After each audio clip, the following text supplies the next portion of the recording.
Thank you for listening to the audio project with Deena Tierney. A lot of people ask me how the government uses Salesforce. Well, today that question is answered. I chat with two government agencies, the Department of Hawaiian Homelands and the Department of Commerce and Consumer Affairs, on their Salesforce implementations. Before we begin, if you haven't heard, Pacific Point is hiring. If you are a Salesforce professional, we are looking to add Salesforce consultants to our teams in Honolulu, Denver, Sydney, Australia, and Singapore. Please check out our website.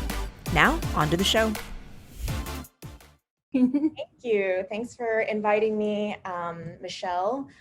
If you want, I guess you could take the screen down. Well, we're going to have Dean and Paula show up in a few minutes. I'd love to see their faces a little bit bigger than the small screen. Of course. But nevertheless, I saw the registration list in advance. Michelle gave me a little bit of a preview. I saw some fantastic public sector organizations as well as those in the private sector, pretty good cross-section.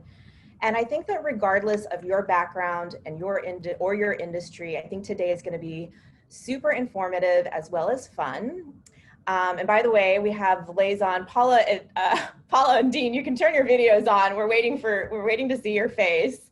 I love seeing you guys with the liaison, and thanks to my team for arranging this. I think we all missed the days when we could hang out at the sandbox and see each other in person and have those in-person events. So we thought this might be a little bit of a way to feel like we're a little closer together with our speakers and their lays.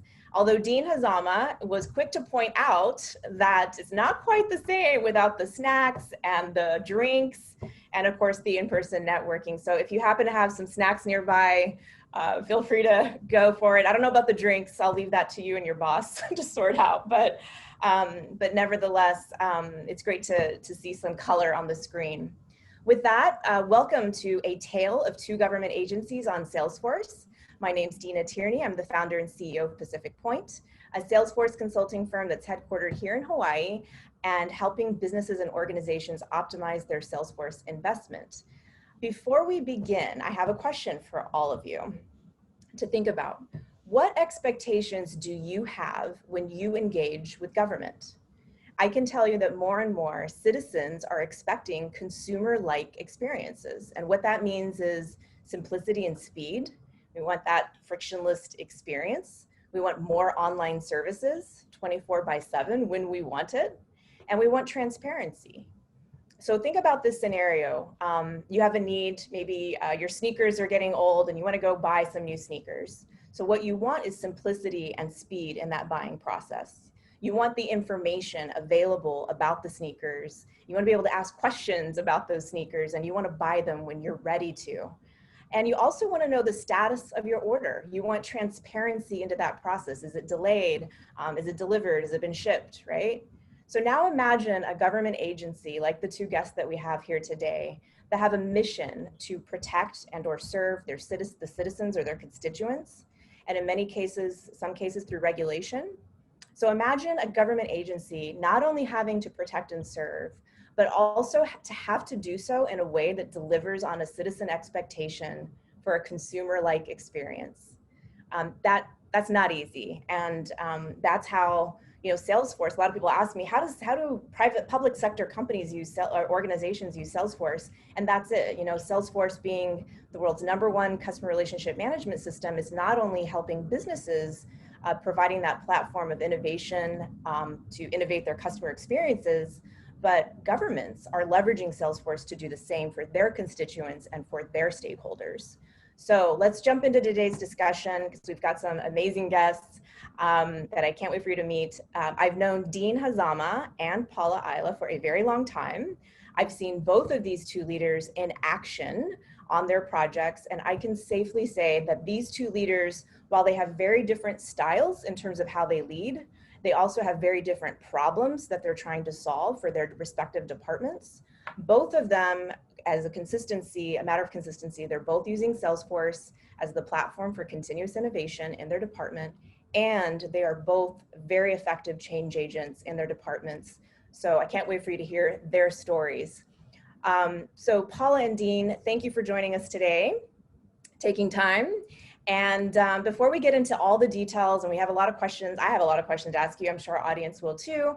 Can you give us your role, your title, as well as the mission, just educate us on the mission of your department. And Paula, ladies first, I have to say, Dean, I'm sure would welcome this ladies first agenda. So go ahead, Paula. Thank you, Deena. Aloha mai kako. I am with the Department of Hawaiian Homelands. My position currently is acting administrator within the chairman's office, and I oversee a couple different teams. One is the contact center, which is directly related to the topic of discussion today. And then I also manage what's called an awards team, where we offer lots and lands out to our beneficiaries. Our mission is very specific. We service and serve Hawaiians, 50% of Hawaiian blood and 18 years of age. So we have a very, very specific audience that we serve. And with that comes a lot of opportunities, and I always feel blessed to do the work that I do, having being part Hawaiian and having been raised on the homestead land. So it's very core to my existence, or my DNA, if you will. So that's kind of an underlying motivation for me to do the work that I do. Thank you. I'm so happy to be here and honored that you asked me to join you folks. Yeah, thank you. All right, Dean. Good afternoon, everyone. I'm the business management officer for the department. Commerce and Consumer Affairs regulates and licenses businesses and individuals in the state. So these include most professions, security companies, financial institutions, and insurers. We also have the Office of State Consumer Protection, regulated industry investigators, and the consumer advocate for public utilities in the state. So we are very business centric and business economic centric agency. So, you know, Salesforce CRM kind of fits that, that spot for us. Yeah, awesome. Thank you. I'm going to ask both of you this question as well for our audience. I think you were starting to go there, Dean. Maybe we'll start with you. Is what was the pain point, or what was the business problem that the DCCA was trying to solve that initiated this need to look at something like Salesforce? Yeah, I think the main thing that we were getting feedback from our customers and our businesses that we do business with was that they wanted the same environment and the capabilities to interact with us the same way that they interact amongst themselves out in the business and the economy. So that was one of the main things that we're trying to solve, is get our ability to do that with them. We had a bunch of legacy, a lot of them non-supported applications on different platforms that were very, very old. And then we had also some manual processes that we needed to automate as well. But really the main impetus was, you know, what our customers were asking us to do. Got it. Well, so then how did you decide that Salesforce was right? Kind of give me a little bit of a preview into that. Well, you know, we did research other platforms as well. So we did our due diligence, we did our market research into other things. But, you know, in a business environment in the economy, then Salesforce has a little bit of a better fit for us in the CRM world. We did also wait and to make sure that ETS was okay with us using Salesforce as a platform before we actually launched our major efforts in development in that. So that's how we kind of did stuff. Gotcha. Okay, great. What, Paula, from your end, you had an interesting business problem to solve. Can you tell us about how that started with you guys? Sure. It came at us from two different paths. So one was from our chairman at the time, who was getting feedback from our beneficiaries. That's our customer group. We call them beneficiaries. And then also beneficiaries directly were giving us feedback about that we were unresponsive. And so there was all this anecdotal information coming at us from two different pathways, from the staff level and then also from the chairman's office. So the chairman really took it to heart and wanted to make this a focal point in the last part of her administration. This started in the last administration. And I happen to have experience in this area. So long story short, she asked me to take on the project and I was thrilled to do it. I enjoyed this type of work. So that's really the impetus of how this problem came about. It's really from our customers. Yep. So with that, it was you said responsiveness. So people contacting the department, checking status, trying to get responses, maybe not hearing back, or what was the kind of story Right. around that? So, our beneficiaries are very honest, and they would just say, you don't answer your phones. That's really what the discussion was. We call you folks all the time. Sometimes I have to call many numbers. I just go through the directory and I keep calling until somebody picks up the phone. So that was the first problem. And the second problem was, and when I do get someone, they can't answer my questions. So they were going around, the agency really to just try and find help. And that's what was causing their frustration that we needed to resolve for them. So feedback would come to us in person because we do a lot of face-to-face meetings statewide and to get our attention. And then also once they got us on the phone or through email, they would just share their high level of frustration with us. Gotcha. Okay. Now I know you had said that you did some due diligence. Dean mentioned some of his. Tell us about your due diligence process and what brought you eventually to Salesforce. So our due diligence started because I had some experience in this area. I wanted to start with research. So really the first order of business in my project plan was to hire someone that I could work side by side because I wear multiple hats. So I needed someone to just kind of be at my side to help drive this initiative. So the first order of business was to hire a customer service manager who eventually was going to oversee the contact center so that they could live this whole journey with me. And by the time we got to opening up the contact center, she would have a feel for Salesforce. Then the second order of business was to hire a research firm. And in the research firm, their responsibility was to do focus groups, both internal and external. Internal with our staff, we wanted to get feedback from our internal customers, and then externally from all of our beneficiaries. So we hosted focus groups statewide on every island with the exception of Lanai. And then we also did customer surveys. So we mailed out surveys to everyone on our list. And then we also did employee surveys. And we wanted to test anecdotally the feedback that we were getting from our beneficiaries.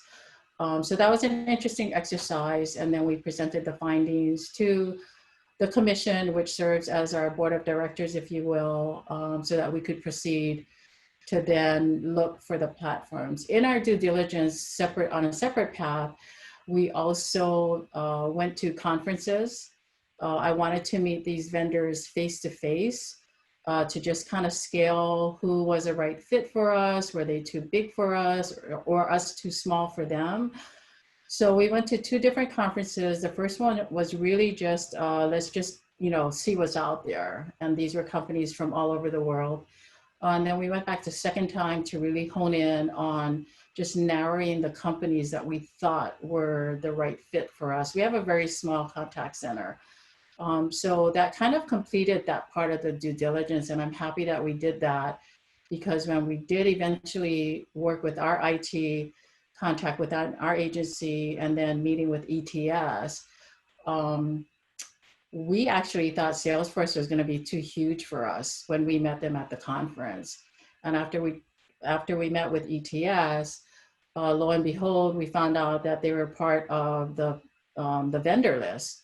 So that really just made it so much easier for us. We just said, hallelujah, we'll just go with that because, you know, seeing as the state is the bigger customer for Salesforce, we basically just latched onto that opportunity and it was like a blessing for us. So. Okay, cool. I like that. Maybe Michelle, if you can do me a favor and show that sample project plan. And Paul, I don't know if you want to highlight anything in here, but I liked this example to give people an idea of the pathway that you guys took. It was well thought out. Any points that you want to make on this slide as we've got this one up? Yeah, so just, you know, we color coded it and it's really just to focus us from by fiscal year to see what we could accomplish, set out and accomplish by fiscal year. So what I just described with the customer surveys and all of that is the due diligence. And then the next year we're looking at really how do we procure this and how do we get it through the procurement system and, you know, budget approvals, and then just kind of continuing on in that green space, looking at, okay, once we get the approvals, then, you know, other partners that we had to work with, such as HR, other types of vendors that we were bringing in. The yellow area is really the integration. That's really when we were going live. Okay, now we're going to turn this on and kind of flesh out, you know, things that work, things that weren't working. And then the red area is really, that's going to be another phase that's still in the works, but where that's really going to be led by our IT group. But that's kind of the timeline that we follow just to keep us on track. Those are the milestones. Great, awesome. Thanks, Michelle, and thanks, Paula, for that explanation. And just to be clear for the audience, Department of Hawaiian Homelands has a cloud-based call center, contact center now live, and you guys have continued to roll out different capabilities that the call center agents can handle and different service that they can support through the call center now. Did you want to elaborate on any of that active, what it's being used for right here, right now, Paula? Sure. The other piece I failed to mention in our research is we also sourced out what's called a telephony platform, which really is your phone partner. It's just your phone system that ties into Salesforce. So the phone system that we landed on is called Topdesk. And that actually we introduced that to ETS. And then they, at the time, was working with the payroll group. So that's also within that agency. So that expanded the opportunity there. But we have taken this small initiative. We were going to start and stop with the contact center. And we've migrated those opportunities into other teams that I manage, like I said, the awards team, who really serve as case managers. And that's been phenomenal because it's really, I find it to be an awesome collaborative tool where we can be in our office or mobile, we can do it by phone, where if somebody calls me, a customer, I can quickly look up their account in Salesforce, their case, and then see everybody else's notes and be really current on what's going on with that customer. So it's a 360 view of everyone who touches that customer. So that's the goal that we're trying to strive for right now. We're still working through that. But then we're also into other builds, meaning we're building other groups into the Salesforce system, if that answers your question. Awesome, that's great. Yeah, I just wanted to make sure it was clear as you kind of explained that journey, but you guys are actively using it now and you know, you've got calls coming in and it's fantastic. Yeah. So from Dean's perspective, I wanted to ask you, you know, I get asked this question a lot of times, you know, where do you start, right? How did you know? And you talked a little bit about how from your end, your customer base, being the business community, had certain expectations of the DCCA that you wanted to meet. But how did you decide where to start from the DCCA's perspective? Because you've really evolved. You've come a long way from the early days. Can you explain that first moment? And Oh, you start at the beginning. No, you really, you have to do a business case analysis, and then figure out, what your return on investment is going to be, how long that's going to be, and if it justifies doing the project, number one. Yep. And the second thing that we did was we identified all the benefits and the improvements that developing a system on Salesforce or our system would do.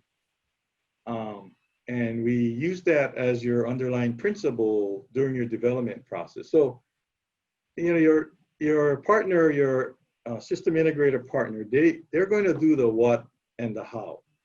Okay. But I think as an organization internally, you come up with a list, and this list is your why. Why are you doing the project, right? What's the underlying principles of why we're doing this project? So, you keep that list. You have a basic tenet to start with. That list is going to grow through the project, which is fine. That's great. But you keep that list as your basic tenets as an overlying guiding principle for you as you start developing your system. And the next thing you do is, of course, you have to map your current workflows. So you have to identify what we're doing now, everything we're doing now, and in order to make improvements on that. So we went through a lot of lessons learned, and hopefully I'll be able to share some of that later on. Yep. In the presentation. I will make time for that. Maybe Michelle, if you don't mind, maybe we could pop up the diagram of some of the work that's in, some of it's done, some of it's in progress, but Dean, I don't know if you wanted to speak to kind of an overview. I think what's interesting is how you started. If you take a look at this diagram and think back to, the pieces that started and sort of how that evolution happened, did you want to kind of give any high points about the core functionality that you have inside of how you're using Salesforce today at the department? Yeah, this chart shows us our payment collection system. So over a year's period, we collect over $30 million in fees and applications and all of that. So if you can look at the top of the Salesforce platform box, there are the different ways that we interact with our customers, either online, they come in person, over the phone, they mail stuff in. So those are how we interact with them.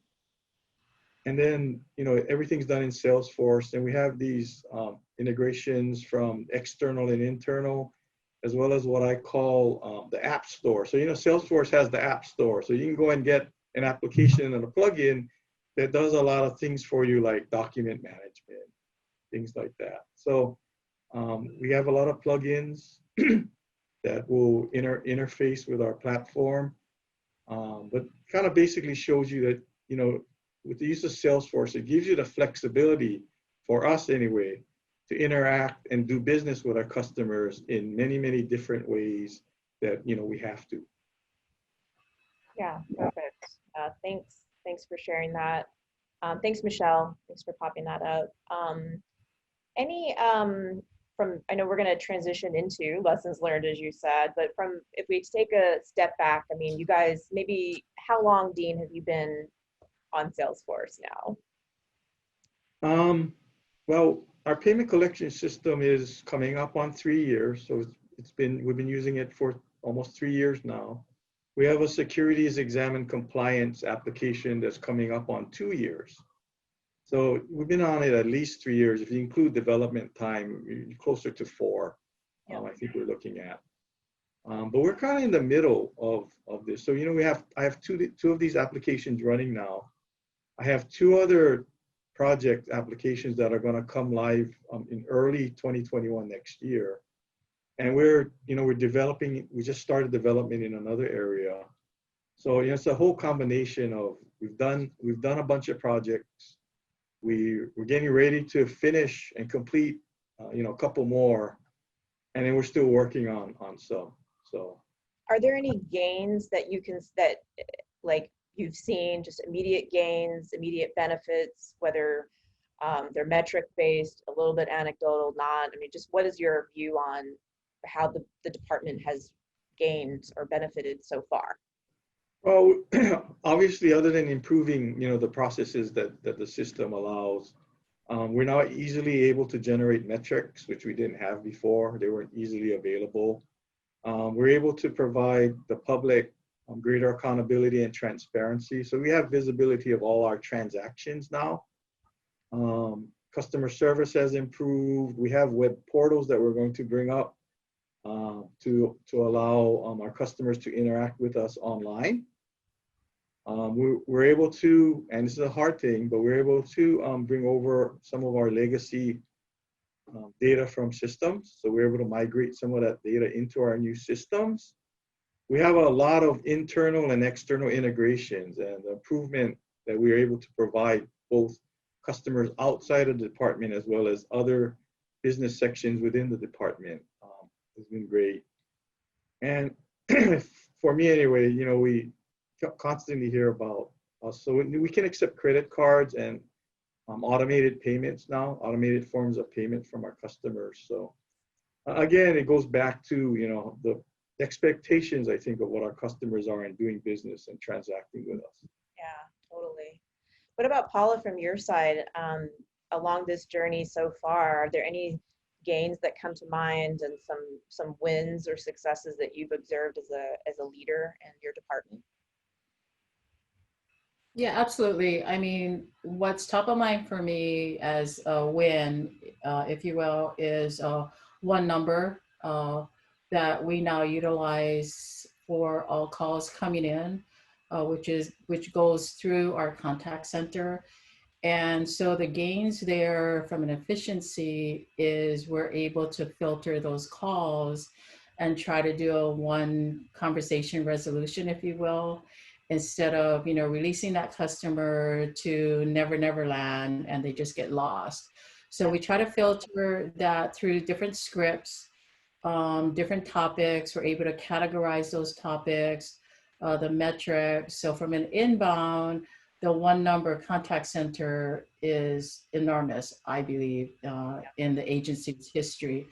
And then it also elevates the engagement level with our customers. I think I've mentioned the story before. The first day we opened, because our customers were so used to nobody answering the phone, the first day we launched, I think it was like the second or third call, one of my agents, you know, Aloha Department, you know, of Hawaiian Homelands, may I help you? And there was just dead silence. And my agent was like, is anybody there? And this woman who we happen to know because we've met her at a meeting, she's like, is this a real body or is this a recording? You know, so that in and of itself started to change the relationship. And now it really, in my opinion, has enhanced the relationships that we have. So we have our list of customers that, you know, always just want to call us. I have my list of customers that, you know, they'll call me because they only want to talk to me. So that's how it's elevated the engagement, in that we have bonded at different levels. And, you know, the metrics we're still looking at, of course, we have metrics that we never had in the past. And so as we work through that to see, you know, what we want to achieve over time. But those are some of the gains that I have to say I'm proud of from our team's perspective, the agency. That's amazing. So transitioning into lessons learned, maybe some big surprises as you've been on this journey. You've been on it has yours been about 2 years almost as well? Mine, 3 years. We're going into our 4th year now. Wow. Yeah. Okay. Lessons learned. I think it's really important to have strong leadership support, because you're gonna, you know, we're talking about change management. And I know that Deena has faced similar issues from a change management perspective. And, you know, traditionally people don't like change. So if you have a strong support from your administration, that really helps you to clear the paths that you're not able to clear on your own, and you really shouldn't have to do it on your own because it's at a higher level, if you will, to address. I think that lessons learned also is to really look at who you're hiring, you know, because you go through a lot of work to get this launched, and then you want to make sure you have the right fit, if you will. And it may not necessarily be someone who is very skilled in customer service, but like, for example, one of the traits that was important to me was just genuine people skills, you know, and so we were looking for that in someone's personality, true, genuine, not just, you know, someone who does really well in an interview and then you put them on the phone and it just kind of falls apart. So those are some of the lessons learned, and I think we fared well in that area. And then really the biggest lesson learned is really to stay engaged with your internal staff as well, because that's where the naysayers come out, and you have to try and figure out how to get these people from point A to point Z and in what time frame. So that's probably the biggest lesson learned that we're still working through. We haven't solved that, you know, problem entirely.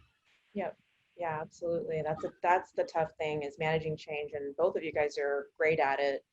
So Dean, from your side, what are any big surprises, or maybe the most challenging thing that came your way, a big lesson through this journey that you'd like to share? I could write a book, but, so, you know, to echo Paula's thing, you know, you're going to realize how big a factor change management plays in the development of your system. So you're going to want to bring your change management plan and develop that upfront in your project because it's going to make a difference. So, you know, we found here that, you know, basically there's 3 categories. So you have your change champions. So those are the people that you're going to say, hey, I want to do this thing. They're on board from day one. They're your, you know, let's do this kind of thing there. So as long as your project stays on track and you pretty much, you know, the system does what you tell them, or, you know, is going to do, they'll be with you. And you have the second group of guys, I call them the wait and seers. Okay, so they're probably your biggest group. They're going to tell you, yeah, you know, we heard this 5-10 years ago, you know, nothing ever happened. So they're going to sit back, wait a little bit. But as the project moves along, they'll get on board because they'll realize that it's actually going to happen. And then you have your last group. I call them the tug of warriors. Okay, these are folks that you're going to have, no matter what you do, you're going to have to drag them across the finish line. Okay. But the strange thing about that is we found that, you know, some of these guys that you drag across, when they actually start using your system, they actually are going to be some of your better users, right? In the sense that they're going to start recommending improvements and all of that. So kind of interesting dynamic. The other thing that I can tell you to avoid is, you know your business best. So the subject matter experts are all going to come from your area, right?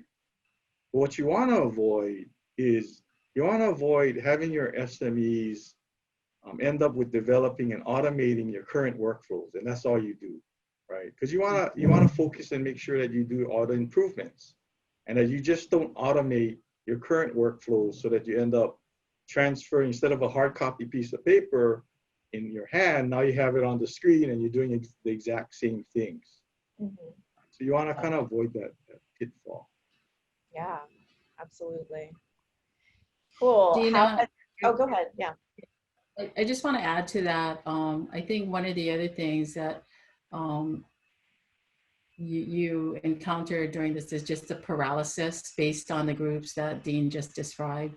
And so it's been really important for me not to get paralyzed at any point, or if there's paralysis, it's really momentarily, and then you just move on and just keep the project moving in lieu of the categories that Dean just described.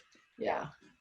Absolutely. And I've said this before in other contexts, and I absolutely see it with all of you. I mean, Salesforce is a very powerful tool.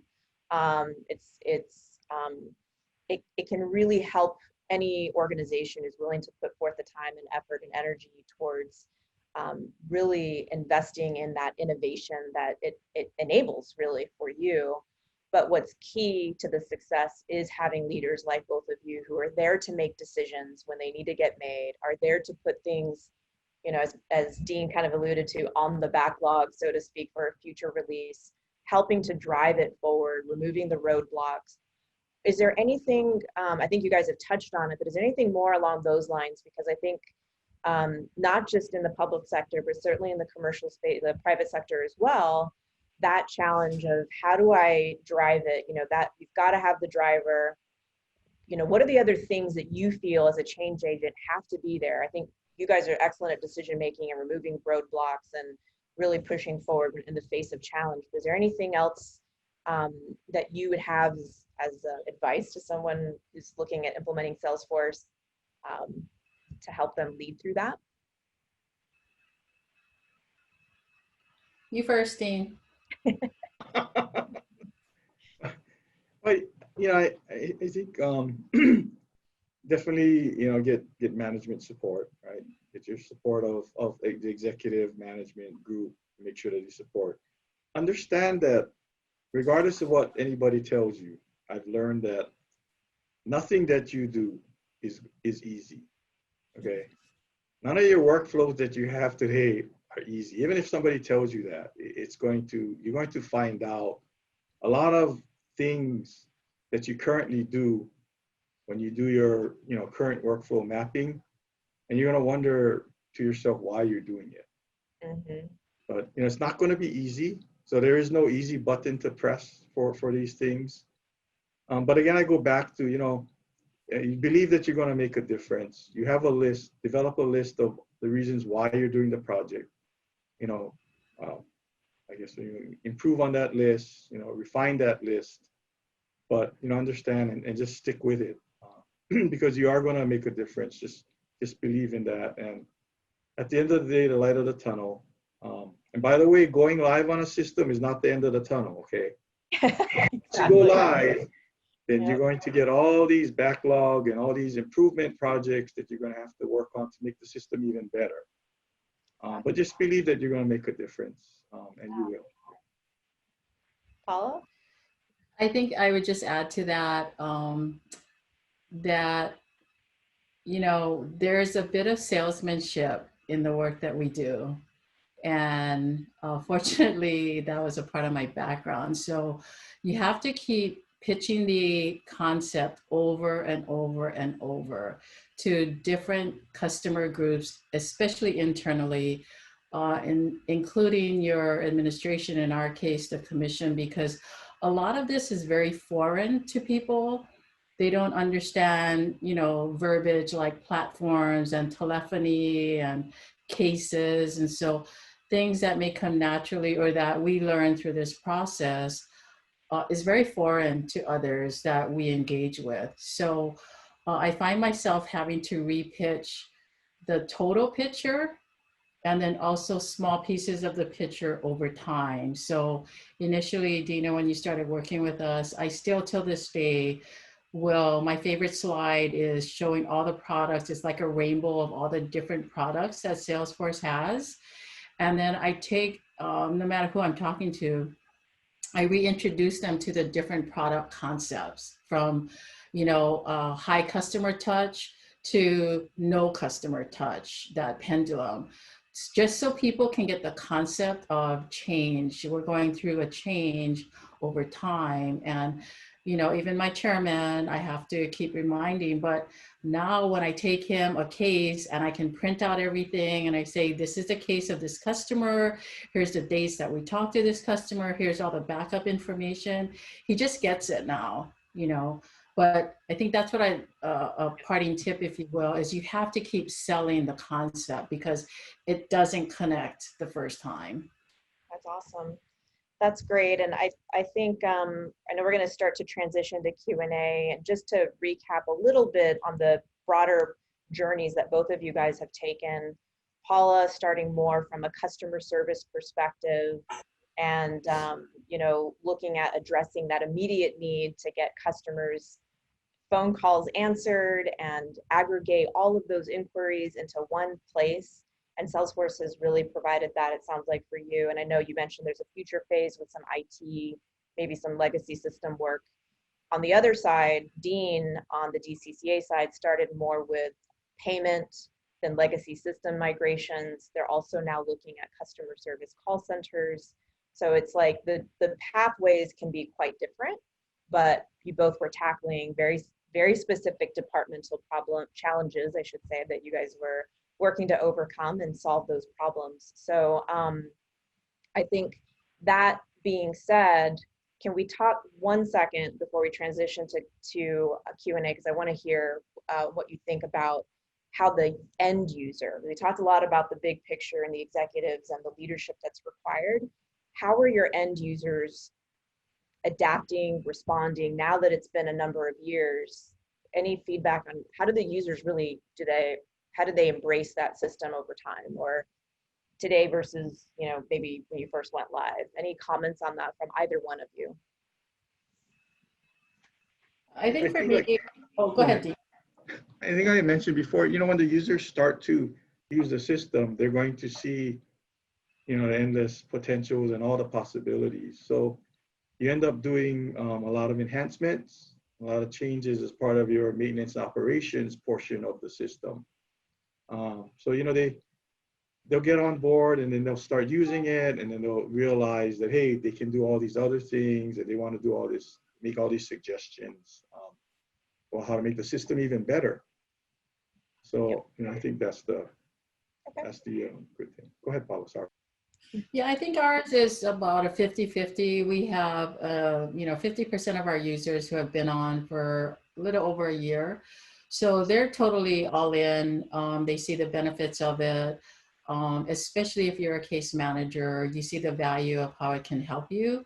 And I just want to insert that some of the staff are very fearful because they think that this is going to put light on maybe some of the inefficiencies on an individual basis. However, for those users that see how it can help them to tell a fuller story versus one side of the story, which is usually the customer's story, then they get engaged and they become better advocates, if you will. The other users that have just come on in the last 6 months, they're kind of like, you know, when you try and you think you're starting to swim, so you just dip your toe in the water and you're not quite ready yet, but then something has to, usually there's a trigger that motivates them, and then they're like, oh, okay, now I get it. The information is in Salesforce. And then they, you know, put the whole foot in and start there. But we have about a 50-50 experience. Awesome, great. All right, I know Michelle is going to start reading off some questions, so we'll transition over to Q&A. Great, thank you guys for sharing. I think those are great journeys that you guys have been on. I'll start with the Q&As. The first one is, depending on the size of an organization, Salesforce can be an expensive solution. Can you share some examples of ROI and how long it took your department at all levels to experience ROI? I'm assuming you're talking about the licensing costs and stuff.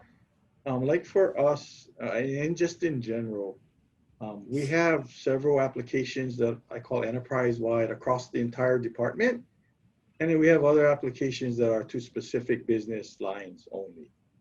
But, you know, you only need one license, despite, you know, you could access 4 different applications, but you only need one license to get there. So there are some economies of scale depending on how your applications work out on that. So that'll cut down on your ROI time and provide some benefits to it.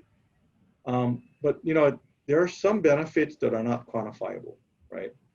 There's some things that you just can't necessarily price out or put a value on, but they're also part of your return on investment. Some things we have to do because of statute, we're required to do it.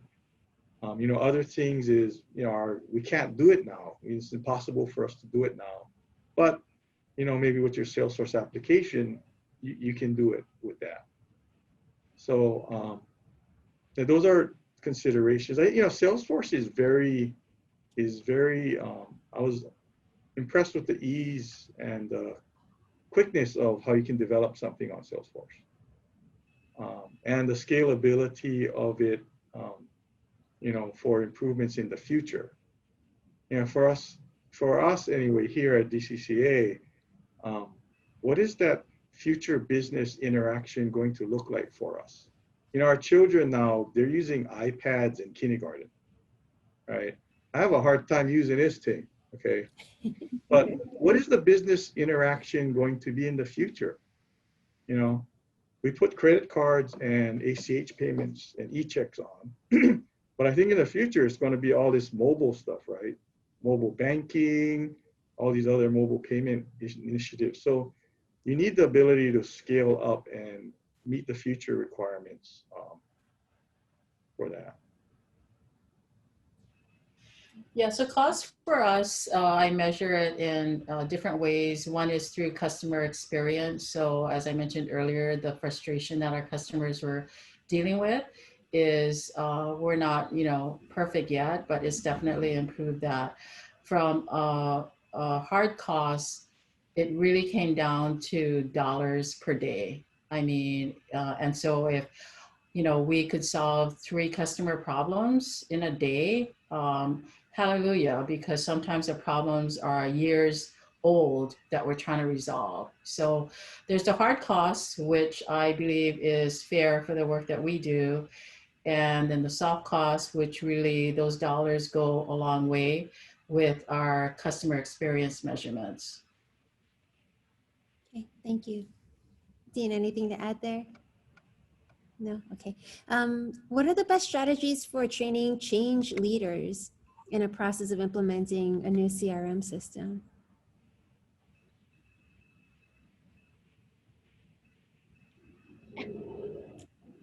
These two have natural talent, natural ability. So no training was required for these two. No, I'm just kidding. A lot of prayer. No. I'll address that. I mean, I've already identified champions that Dean mentioned early on, who can kind of take the torch.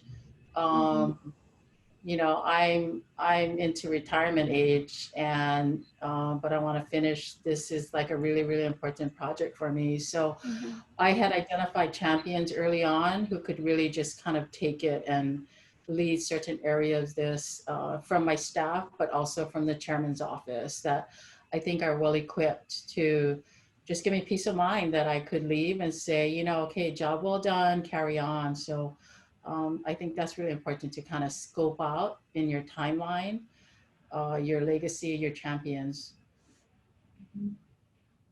Well, I know, Dean, you've mentioned, actually both Paula and Dean, when we were talking about this ahead of time, you both mentioned whoever has to have some thick skin and some grit in there. So I don't know if you guys want to speak on that, but I can definitely say you guys are both tough in that respect. Go ahead, Dean. Yeah, just get your shots, because you get bitten a lot. That's all I can say. But, no, I mean, it is what it is. I think your change champions, if you will, they'll come to the surface, and it'll be pretty apparent that these are the people that you can lean on for your project. But it is a like I said, it's a very important area. You have to do it from the very start and go through that. I got it. And the follow-up question from Doug is, and we talked a little bit about the resistance that you saw. How much resistance did you guys encounter? He's been through similar experiences with government, and it can be difficult to get things done because the resistance is there. And then is there a particular change management approach you guys use? He named Cotter and Prosy as a couple. Resistance. I think for us, I divvied up the different buckets of resistance, and I took on the ones that I thought were within my realm to kind of, Hawaiians always use the word lomi. You just lomi them until, you kind of get them to that point. And so I took on certain buckets, and then other buckets I just kind of asked our chairman's office to take, because as a state agency, we have union members, and I just thought that that was not my area to address, quite frankly. Yeah, so I guess to answer Doug's question, you are going to experience a lot of resistance. I think the degree of resistance depends on how big the change is to the current processes, right? If you're gonna make things radically different, then you can expect a higher level of resistance on that. But we're able to get some help. ETS has some OCM people that were able to help us on some of our projects, and we value their great input and helping us kind of step through some of those hurdles. But yeah, there is going to be resistance. You can expect that. That's just natural. Maybe more so in the public sector than the private, but it is going to happen, so you can expect that. Mm-hmm. Okay, thank you. And then there's a series of questions about maybe resources. Do you have any educational plans to develop Salesforce admin or developer skills or certification within your staff? I think our plan was I have somebody at the department level to administer the systems that are enterprise-wide across all the sections. But our plan is to develop an administrator or have the sections that own their specific business line applications to administer those areas as well. We do hire of course consultants or whatever to help us with M&O right now. But hopefully our long range plan is we could take maybe some of that over later when we build up the expertise both in-house and in the state with Salesforce. But yeah, the plan is for it to have somebody from that business area be the administrator for those systems. Mm-hmm. I think for us, during this COVID time, what really came out is, the first shutdown is we were, it was my job to kind of figure out how to keep these people busy, if you will. And one of the things I utilized, which I thought was great, is all the training on Salesforce. It's called Trailhead? Trailhead, yep. Yeah, Trailhead. So I basically had all of my team members set out their days so they would have to go into all of the different modules to really become very familiar with all of the other pieces that they had not been exposed to, just to kind of pique their interest. And they were just exhausted from the fact that there's just so much to learn, and which is great, because some of the topics, floated up for some, and others felt that other modules were more important to them. So that was just kind of an introduction from an educational point from the users that I had within my team. Yeah. Mm-hmm. Okay, and then a quick question. Is your agency mostly using classic UI or Lightning environment? We're all Lightning Plus. Everybody's Lightning. Everyone's Lightning now. Okay, great. Or they are. Yeah.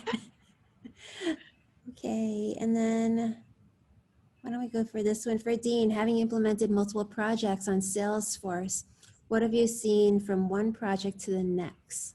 How have they varied in speed and complexity? That's a good question, because we've had different projects. So we've had some what I call smaller projects that we've done. We've had a mid-sized project, and we have big projects or more complex projects. I think development-wise, the workflows are more complex, so then the improvements and the development is a little bit more complex, so it takes a little while longer. Mm-hmm. But there's consistency across the projects, right? You're able to instill some consistency in the fact that you want a certain level of service. You can make that standard across all sizes of projects. So there are some things that we can do. The other thing that you need to do is the more applications you have, you need to set up a data governance kind of plan for your department, because everything resides in one org, and you don't want to duplicate field or object names like account or something like that, right? Account name. So those are things that you have to kind of develop when you have multiple orgs working and applications running. Okay, and then maybe I'll close with this last question. 2020 hindsight, is there something that you learned along the journey that you wish you knew at the beginning? If you could give advice to yourself 2 years ago. How did I end up here? Yeah, mine was, how come I couldn't find somebody else to do this? But part of what the True does, and I've been bugging Michelle for a long time now, but these events as well.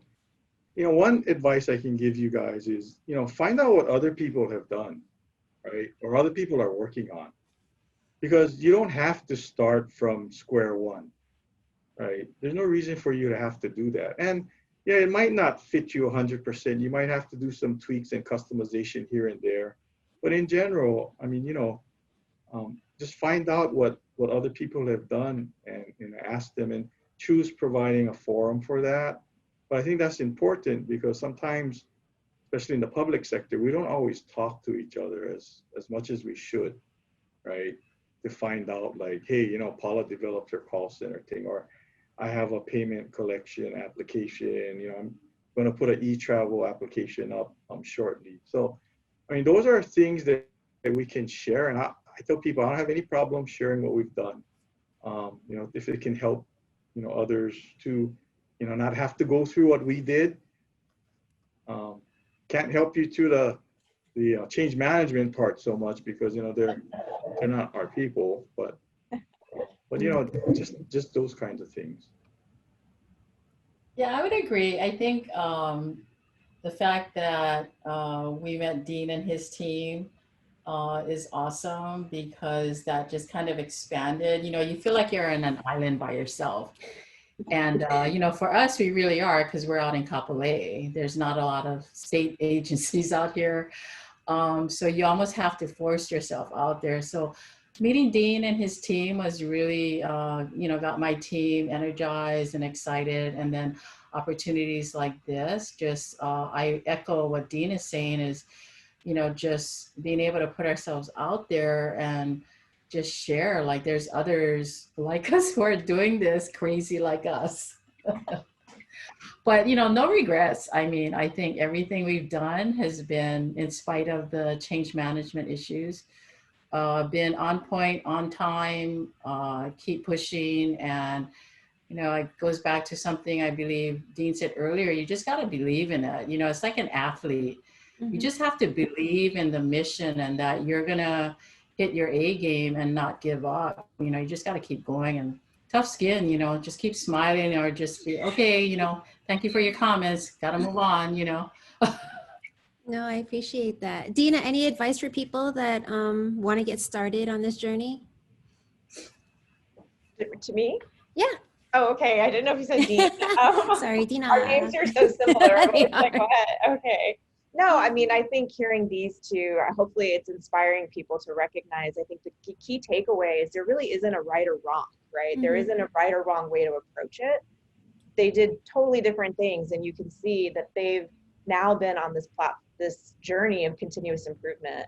And I think starting, and like exactly what Paula just said, like, okay, keep going, just keep moving ahead. I mean, that is the number one thing. So no matter which way you end up going, there's no right or wrong, but just keep moving ahead in innovation. So these two are prime examples of that. So there you go. Now you know how governments use Salesforce. Hope you enjoyed today's episode, and drop me a line if you're wondering about anything else.